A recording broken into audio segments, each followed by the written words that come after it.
নিত্যপণ্যের লাগাম ছাড়া দামে নাকাল ও অসহায় নিম্ন আয়ের মানুষ।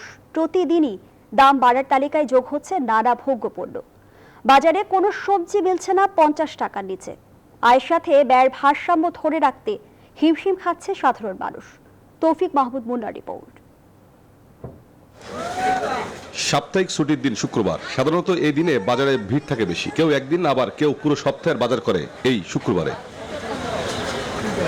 রাজধানীর কারণ বাজারে ঘুরে দেখা গেছে সবজির বাজারের দাম নাগালের বাইরে। কোনো সবজি মিলছে না 50 টাকার নিচে। ক্রেতারা আক্ষেপ করে বলছেন আয়ের সাথে ব্যয়ের কোনো মিল থাকছে না।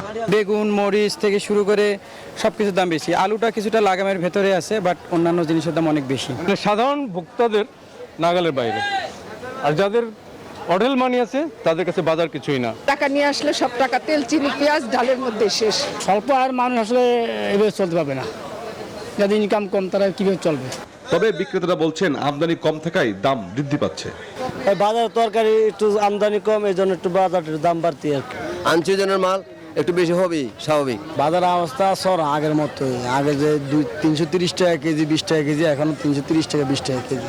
সবজির বাইরে মাছ মাংসের বাজারে একই অবস্থা। সেখানেও সবকিছুর দাম নাগালের বাইরে। কেবল ভোগ্যপণ্য নয়, গেল এক বছরে দাম বেড়েছে সাবান, টুথপেস্টের মতো নিত্য ব্যবহার্য পণ্যেরও। তৌফিক মাহমুদ মুন্না, নিউজ 24, ঢাকা।